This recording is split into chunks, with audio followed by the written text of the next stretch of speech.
Fala aí minha galera do poker, salve salve, estamos aí de novo, nosso terceiro programa aqui na TV Poker Pro com o nosso Na Mira do Pro, Omaha, beleza?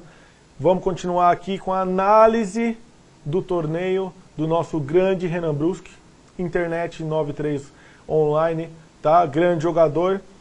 E vamos logo pro que interessa, que é falar de poker, eu sei que é isso que vocês querem ouvir, então vamos para a análise das jogadas. Aqui a gente viu essa jogada aqui no programa anterior, certo? A próxima mão que ele acabou recebendo aqui foi um Rei 975 off, tá? Uma carta de cada naipe. Ele acabou foldando essa mão do botão, perfeito. Aqui a gente recebe um par de 8, as e 10 single suited, que é um jogo no qual, mais uma vez, se a gente for jogar uma mão single suited, que seja naipada no as, esse é o primeiro requisito, tá? E outra, é uma mão que tem um par, tem um 10, que pode tanto conectar com uma sequência embaixo, com 8 e 10, ou com uma sequência em cima, as e 10. É uma mão teoricamente boa para a gente dar esse call em posição, tá? Não vejo problema nenhum. O Renan dá o call, e vamos continuar aqui com a mão. O Renan acaba flopando top pair e um gut shot, né, que é o 9, e acaba dando call. O turn é o 9, que aí sim é a carta dos sonhos, né, meu amigo? Você acerta aquela broquinha, queridinha, para te dar aquela sequência com 8 e 10 e abrir o flush nuts, né? A possibilidade de você fazer um flush nuts aí com as e 10 também. Seu oponente aposta 3.000 fichas no turn. E obviamente que esse é seu stack, você vai dar o call, né? Vai colocar o win, ele vai dar o call. E ele abre 2 pares, uma broca para cima, ou seja, um 8, né? Para completar a sequência. E um flush draw em valete, né? Acaba batendo 4 de paus, você acerta o nuts e faz o flush no river. Bom, eu acho que você jogou bem a mão. A minha única questão aqui, dentro dessa mão, é no flop. A verdade é a seguinte. Quando o seu oponente aposta 900, nessa textura de bordo, ele pode estar muitas vezes betando. Qual é o range de mãos que você está colocando no seu oponente? Essa é a primeira pergunta. A segunda é, quais são as cartas do turn que você vai ficar confortável, tá? Com as cartas do turn. Porque é o seguinte, praticamente vão ter poucas cartas aqui no turn qual você vai ficar bastante confortável, né? Por exemplo, obviamente que uma carta de paus vai te deixar um tanto quanto mais confortável, mas o que você tem que lembrar é que quando você dá o call, eu quero saber realmente se isso passou pela sua cabeça e para a galera de casa entender e considerar esse fator também. Quando você dá o call de 900 fichas, o pot vai ficar com o tamanho do seu stack, né? E quais turns que o seu oponente vai colocar tudo no pano? Eu acho que o cara que aposta esse flop, ele vai apostar o turn e vai te colocar em all-in, porque ele vai te pôr num draw praticamente quando você dá esse call, certo? Do flop. E sendo uma carta um tanto quanto safe aí no turn, pra ele vai te colocar numa posição muito complicada. Porque você está jogando aí num gut shot, que é um 9, tá? Que mais? As e 10, se você acertar um segundo par da sequência, realmente não tem muitas cartas ali no turn, elas são bem específicas, quais vão te deixar confortável para te dar o call no river. No turn, desculpa, não, e no turn. Lembra, você tem um par na mão.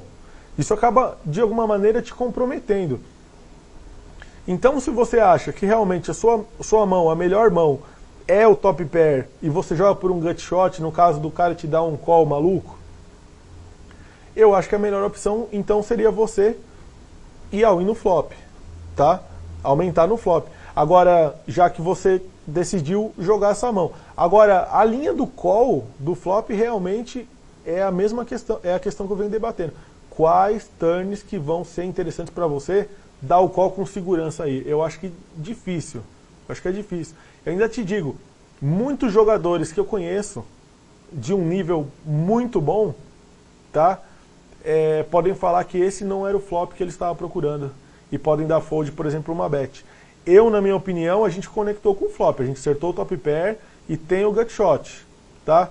Então, a jogada que eu acredito ser mais correta aqui, pra gente ganhar esse pote já de 2.000 e poucas fichas, seria você aumentar. E aí, no caso do seu oponente realmente jogar a mão, tá? Você vai perceber que você tinha a melhor mão e você era favorito para ganhar. Agora, obviamente que a gente está analisando depois que a gente viu a mão do seu oponente. Mas ainda assim é a melhor opção, pelo fato da gama de turns, a quantidade de cartas que apareçam aqui no turn, seja esmagadoramente prejudiciais à sua mão. Tá? Então o que você está planejando? Vamos seguir o seu planejamento. Qual que é o seu planejamento? É dar call para acertar um 9? Bom, a gente sabe que isso é difícil de acontecer, né? É dar call para quê? Para acertar um redraw e dar mais uma força para você dar o call no all-in? A gente sabe que isso também é bem complicado de acontecer, né? Existem várias cartas que vão fazer você dar fold no turn e muitas vezes você vai dar o fold com a melhor mão. Assim como ele colocou tudo. Imagina que essa carta aqui, por exemplo, é uma dobra, por exemplo, é um 7, certo? E nesse caso ele tinha um 7, mas vamos supor o 6, por exemplo. E ele coloca tudo, e ele deve continuar colocando você em flush draw, ou straight draw, e alguma coisa assim do gênero, né? O que vai acontecer? Você vai foldar. E aí você vai ficar com um pote de 3.000 que está lá, com 3.000 fichas para trás, já não é mais a jogada ideal. Então eu acho que se você deu esse call pré-flop, e você viu esse flop, a jogada correta realmente seria aumentar, tá? Para fazer o seu oponente dar fold, fato, as mãos, as cartas de turn que vão acabar fazendo você desistir da mão, tá bom? Agora, se você acredita que seu oponente vai apostar qualquer mão no turn e você quiser jogar a mão desse modo por valor, eu acho bastante complicado, porque a gente tem uma mão bastante vulnerável que é as e 10, as com kicker 10, tá? Então tem que tomar muito cuidado, essa mão ela é muito perigosa de se jogar, tá? Tanto pré-flop quanto pós-flop, tá? Então acho que a melhor opção, como eu já disse mesmo, só reforçando, seria aumentar o flop. Se o seu oponente reaumentasse, possivelmente você podia ter a melhor mão com top pair, ele tá num draw, tá? E se você não tiver a melhor mão, você ainda joga por um gut shot ou pelo redraw de paus, que não é a pior situação do mundo, tá bom? Então eu acho que você podia melhorar, que seria aumentar esse flop. Para mim seria a jogada ideal aqui no quesito torneios, tá? No quesito torneios. Lembrando que a gente está falando de estratégia aqui para o torneio que você está jogando, tá? Que é o 22 regular aqui no PokerStars, que é um freeze out, beleza? Bom, dama 8-4-4 com naipe não jogável. Assim como, não sei se vocês vão lembrar, a memória é boa, hein? Foi jogado aquele valete 7-4-4 lá, lembra? Então é mais ou menos uma mão bastante parecida com aquela, e agora você optou em dar fold na mão, que é a jogada correta. Parece até que a gente já estava fazendo essa análise aqui durante o torneio, né? É isso, a jogada correta é fold nessa mão, que é uma mão muito ruim. 2, 3, 6 e 7, um naipe também é uma mão terrível, fold. Dama 10, 6 e 3 com shooter na dama. Vamos ver como a ação se dá. Você completou o small blind. Seu oponente deu check. Bom, aqui outra vez. Como estamos falando de pot limit Omaha, não existe problema algum em você completar o small blind. Nenhum. Tá? A gente sabe que essa prática no No Limit Hold'em, ela fica mais comprometida. Por quê? Porque possivelmente seu oponente vai aumentar o Big Blind na grande maioria das vezes, quando você fizer isso. Tá? Principalmente quando os blinds ficarem mais altos. Né? Agora no Pot Limit Omaha, por que você faz isso? Se você acha que a sua mão é suficientemente forte e boa para jogar heads up e ver um flop, mesmo que fora de posição, você pode completar. Porque o seu oponente, o que ele vai fazer? Ele vai aumentar e é o tamanho do pote. Você já sabe qual é o preço para você jogar. O jogo é pot limit, né? É por isso que é um jogo que força muito mais o jogo pós-flop e acaba extraindo mais habilidade dos bons jogadores. Porque o jogo vai ser desenvolvido pós-flop. Vai ser forçado pós-flop. A gente já sabe disso. Agora a pergunta é, você vai entrar de limp, seu oponente vai aumentar em posição, você vai dar call com dama 10, 3 e 6? A pergunta é essa. Responde você em casa. Vai dar call com dama 10, 3 e 6? Escreve aqui no nosso chat agora e manda essa mensagem agora, tá? Dama 10, 6 e 3, você vai dar esse call? Se você limpar e o oponente subir? Vai ou não? Porque comenta com a gente também aí no Felipe Mojave no Twitter e no TV Poker Pro também. Manda essa mensagem aí pra gente e vamos debater isso, tá? Na minha concepção, não deveria. Não que você não vá, mas não deveria. Então se você não vai, não entre de limp. Porque você vai se enrolar, você vai ter uma mão ruim, vai deixar o seu oponente aumentar, aí como você colocou já 75 a mais, já tem 150 no pote, você vai falar, agora eu vou dar o call também e vou jogar fora de posição. Isso é um grande erro que normalmente acontece com as pessoas que jogam Omaha, porque elas confundem o conceito, é um misconcept, é o nome dessa técnica. Ela acaba confundindo esse conceito. O que é confundir esse conceito? Achar que, vou limpar, se ele subir a pot limit eu dou call. É isso, esse o conceito? É, mas é o conceito quando você tem uma exigibilidade, quando você tem uma mão interessante para fazer isso. E nesse caso, dama 10, 3 e 6 não passou no teste. É uma mão ruim. Então, você vai entrar... Qual que é o seu plano? É colocar 75, seu oponente sobe e você folda? Beleza. Aí eu não vejo problema com esse plano. Agora é colocar 75, o seu oponente subir e você dar call, é muito ruim, tá? Muito ruim. Agora, tudo vai de encontro, assim como no No Limit Hold'em, do perfil que você tem do seu oponente. Aquele cara, ele tribeta muito? Você entra de limpa, ele sobe? Então é esse conceito que a gente vai observar aqui.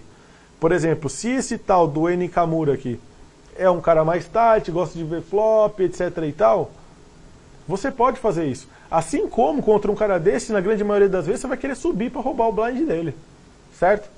Então, toma cuidado com esse conceito, que eu só parei nessa jogada aqui para explicar realmente esse conceito, que é a questão do completar o small blind. Então, essa lição a gente já está com ela passada, eu não quero ver vocês errando nisso, beleza? Bom, aqui o Renan recebe par de rei 5 e 3 single suited, né, o rei de espadas. Nosso oponente faz 450, ele call, 450. E um pote aí, three-way, que o Big Blind dá call também.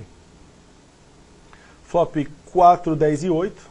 Check, o oponente bet, o Renan fold, e o outro oponente fold também. Bom, vamos voltar aqui. A questão aqui é a seguinte.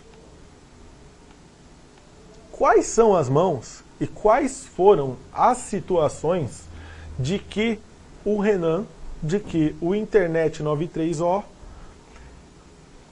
tribetou pré-flop? Eu não lembro. Não lembro. Renan, precisa incluir essa jogada no seu rol. Tá? Precisa. Tá?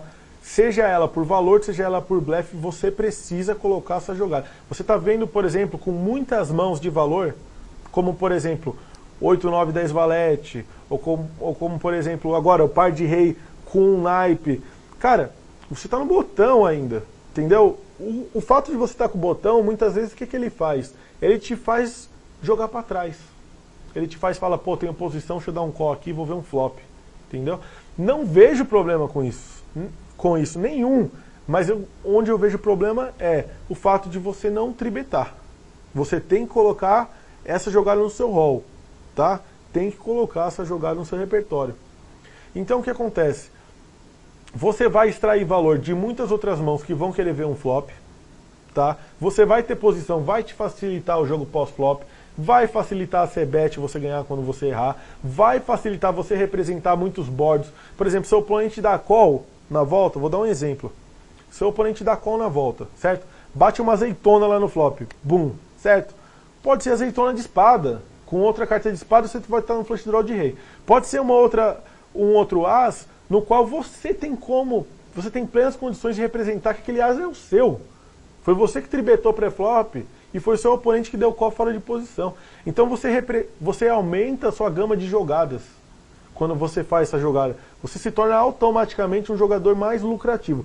Então se você está no botão, tem um par de rei, tem um naipe, 3 e 5 também conecta de alguma maneira se você precisasse acertar um flop, por exemplo, e fica difícil do seu oponente ler.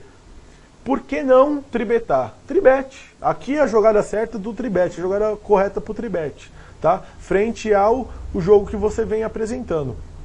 Mas uma vez não seria problema nenhum você dar o call e jogar em posição, principalmente deep stack. Mas não é o caso do seu oponente, entendeu? Seu oponente pode se envolver muitas vezes com mãos muito piores que par de rei, inclusive pré-flop. Certo? Então, ó, mais uma ideia, mais um conceito de como é que você pode jogar essa mão. Pô, muitas vezes você conhece seu oponente e sabe, pô, esse cara é um maluco, esse cara é loose, ele vai colocar num pano com muito menos, ou ele vai pôr com par de dama, ou ele vai jogar com AXX, sei lá, e eu sou favorito com rei. Por que não? Você tem um stack de 9.500 fichas, ele tem 3.600. Concorda? Você pode ser muito bem favorito pré-flop e querer colocar todas as fichas antes do flop, ou jogar um pós-flop extraindo mais valor, fazendo ele te dar call fora de posição, você tendo mais recursos. Então essa jogada é infinitamente, eu não tenho nem como falar isso, se vai até onde ela vai, mas ela é infinitamente melhor do que o call do botão, isso é óbvio. Obviamente, se o seu oponente tiver deep stack, você quiser jogar deep stack, quiser dar o call do botão, você tem uma boa mão, dá o call do botão e joga pós-flop, beleza pura, tá? Até porque, vamos imaginar esse flop aqui, esse flop 10, 8 e 4 Rainbow, tá? Por mais que não seja um board da característica 100% dry board, que é o que a gente chama daqueles boards safe, por exemplo, se viesse 10, 4, 4, né? Era um board tranquilo para par de rei, né? Se tivesse, por exemplo, 10, 10 e 8, por exemplo, é um board que você pode praticamente descobrir fácil que o seu oponente tem, você leva muito fácil com uma c-bet, na grande maioria das vezes.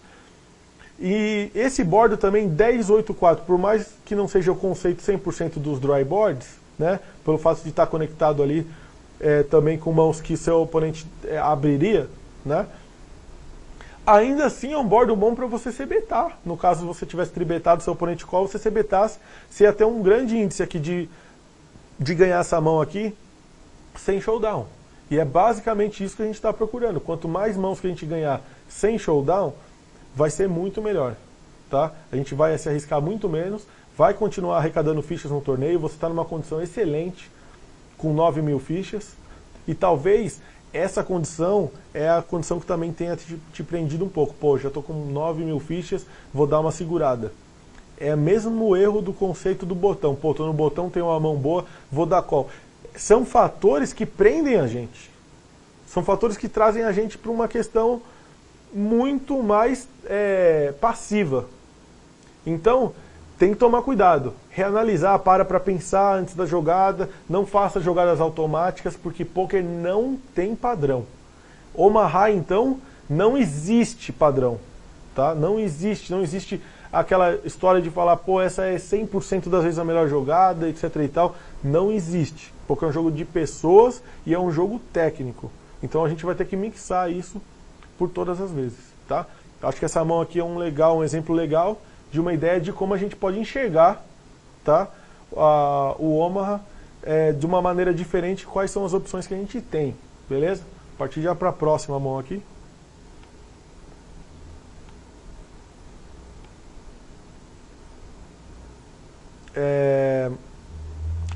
Essa mão é uma mão excelente pré-flop e vou inclusive aproveitar para deixar e falar dessa nossa mão aqui já no nosso próximo bloco, tá bom? Então fica aí, daqui a pouco próximo bloco estamos aí com vocês, vamos comentar essa mão excelente aqui no próximo. Valeu!